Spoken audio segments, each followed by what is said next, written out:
दोस्तों वॾी ख़बर इहा साम्हूं आई आहे त सेशन जज नौशेर फ़िरोज़ SSP बशीर अहमद बिरोही खे नोटिस जारी कयो आहे, शोकाज़ नोटिस जारी कयो आहे त 29 अप्रैल ते अदालत में पेश थी इहो ॿुधाए त तूं इरफान लिगारी जो लाश संदसि वारसनि हवाले छो न कयो, उनखे तव्हां कहिड़ी हैसियत में दफ़न कयो।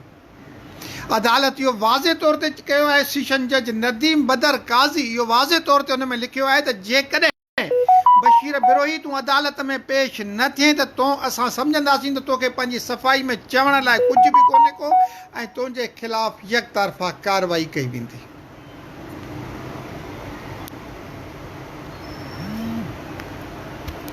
जी दोस्तों, इहा मूं तव्हां सां ख़बर शेयर कई त अदालती हुकुम जी तो ग़लति तशरीह कई आहे। अदालत जो चवणु आहे बशीर अहमद बिरोहीअ खे त लेटर नंबर 4475/2025 ज़रिए ज़ाहिद शाह फ़ौजदारी दरख़्वास्त जेका ॾिनी 295/2025 इहा उन ते असां इहा हिदायत कई त लाश जेको आहे उहो वारसनि जे हवाले कयो वञे या कंहिं NGO खे ॾिनो वञे। तव्हां न NGO खे ॾिनो न वारसनि खे ॾिनो ऐं मीडिया ते सोशल मीडिया ते उनखे लावारिस करार ॾेई दफ़नाए छॾियो आहे। इहा अदालती हुकुम जी बेहुरमती आहे, इहा अदालती हुकुम जी इनहराफ़ी आहे जंहिंजो SSP तोखे जवाबु ॾियणो आहे।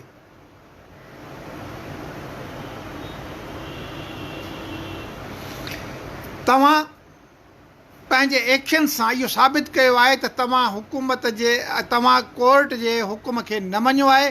तंहिंजे करे महिरबानी करे 29 मई ते अदालत में पेश थी इन जो सबबु ॼाणाए त तूं ईअं छो कयो, अहिड़ी ग़लती तूं छो कई। वाज़े रहे त शहीद इरफान अली लगारी जंहिंजो मैयत हैदराबाद जे इस्पताल मां जंहिंखे वारिस खणी विया पोस्टमार्टम लाइ पुलिस पंहिंजे कब्ज़े में वरितो हुयो ऐं पुलिस इन डप जे करे कब्ज़े में वरितो हो त जेकॾहिं मैयत खे बाय रोड हुन जा वारिस खणी आया त हर हंधि हुनजो इस्तक़बाल थींदो ऐं इन सां उनजो जेको मॉरल आहे पुलिस जो उनखे ठेस पहुचंदी, नुक़सानु पहुचंदो, जंहिं करे वठी आया ऐं हुननि वारसनि जे हवाले करणु चाहियो। पर वारसनि चयो त असांजे घर में रुॻो मायूं आहिनि, मर्द असांजा सभु जेल में तव्हां वञी बंदि कया आहिनि, मर्द त आज़ादु त कयो जेके मैयत खे दफ़नाए।